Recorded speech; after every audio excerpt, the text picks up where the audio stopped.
So okay mga paps, musta pala? Ngayong araw pala, samahan nyo ako magpalit ng spark plug nitong Yamaha Mio Aerox 155, okay? So simulan na natin to mga paps. So okay mga paps, bago natin to simulan, ang spark plug ng Yamaha Aerox ay dapat pinapalitan to every 7,000 to 8,000 km odometer reading. So itong scooter na to, ano na to, 36K or 37K, hindi pa napapalitan ng spark plug. So, gagawin ko, papalitan ko na yung spark plug niyan. Sa pagpapalit ito, may tatanggalin lang tayo dito. Okay? So, tatanggalin natin to. Yan. Ito. So, bago natin tanggalin ito, pinaka-side na to, tanggalin muna natin to. Ito, screw dyan. Okay? So, tanggalin lang natin yan.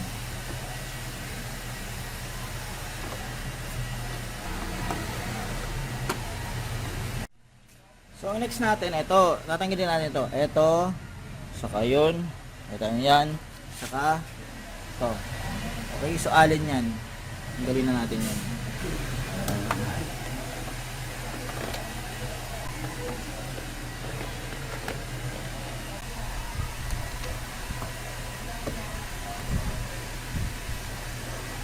Okay na. Tapos meron pa isa yan dito. Parang clip lang. Dito. Diba ako? So ito yung isang yan. Tanggalin natin yan. So pwede natin matanggal to, yung pinaka side fairing na to. Yan. Haltak nyo na yan. Yan.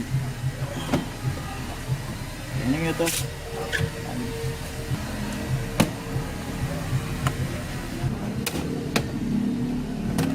Okay. So medyo mahirap tanggalin yung spark plug cap kapag nakalagay to. Ang gagawin ko, tatanggalin ko na to mga paps. Okay? So tatanggalin ko na to. Ito, saka ito muna. Ayan.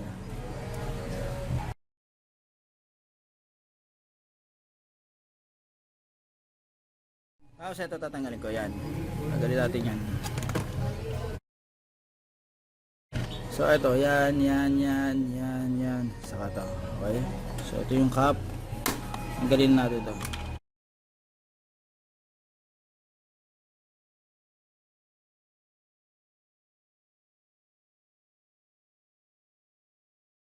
Pagkatapos nyo rito, tanggalin nyo yung meron yan dito. Ayan. Tanggalin nyo to. Tapos meron yung isa dito. Tapos may isa pa yan dito. Okay. So tatlo yan. Ito yung tatanggalin nyo.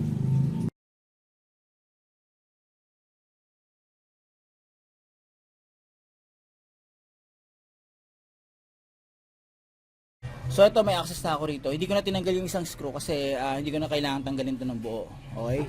So ayan, okay na. Sapat na yan.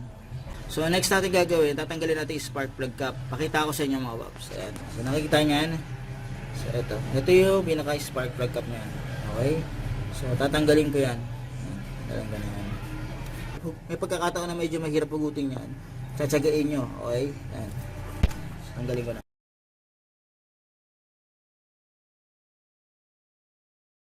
Ikot-ikutin yan hanggang matanggal yan. Gagalaw-galawin nyo. Tsatsagain nyo. Pwede yung gumamit ng long nose o screw para panghila. Ano problema. Tsatsagain nyo. Ayan siya. So ito yung spark plug cap. Inspect nyo na rin kung okay yan. Makikita nyo naman dito yan. Yan. So okay, ayan. Natanggal ko na yung spark plug cap. Ngayon, tatanggalin ko na yung spark plug niya. So ayan. So ayan siya. So sa pagtanggal ng spark plug, gumamit ko ng deep socket. Yan. 16mm to. Yan.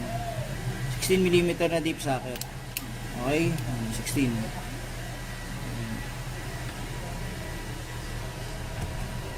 Yan.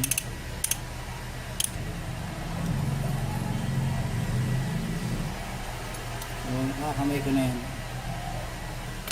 Oh, ulog. So, ito siya.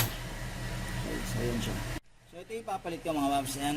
Ito ang code niyan, CPR 8EA9. Okay, so yan siya. Tapos ito isa, ganun din. CPR 8EA9. Para sa Aerox. Okay, so ito siya.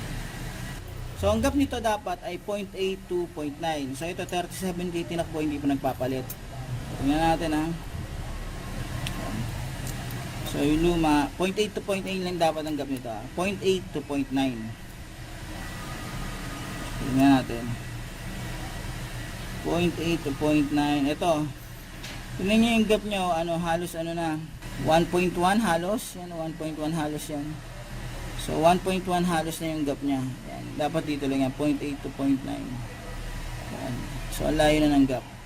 So, ito, yan natin. Yan, yan nga, ito. So, yung isa, yan, 0.8, sakto lang sa 0.8. Halos 0.8 lang yan, natin yan. Ayun naman, yun yung layo ng gap niyan. Diba? Ito, tignan nyo. Makita nyo yan. Diba? So sa pagsalpak nito, reverse order lang ng pagtanggal. So ang diskarte nito, paghipitan nyo, paghigpit na, huwag nyo muna isasagad. Tatansyahin nyo muna mga paps. Okay? Para hindi ma-lustradan. So pasok natin yan dyan. Ayan, tignan yung ginagawa ko. Ano ko yan? Kinakamay ko lang yan. Hand tight lang. Para mararamdaman nyo yung pumapasok yung thread ng smooth. Yung baga, walang sumasabit, smooth yung pagpasok.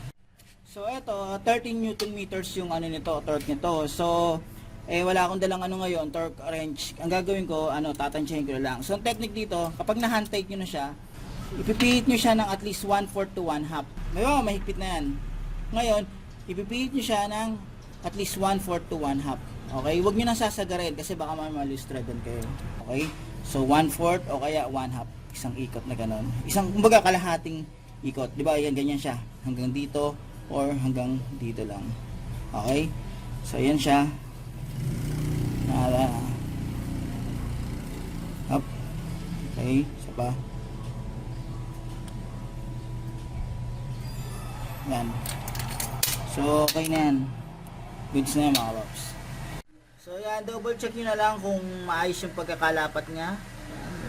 Okay naman. Okay naman pagkakalapat niya. Kasi pag sobrang nahigpitan yan, ay mahirap. Dapat 30 Newton meters lang yan. Mababalag yan mga paps. So, ngayon, ibabalik ko na yung pinaka-spark plug cap niya. Natin yan. Ganyan lang. So, dapat ito nakabaon.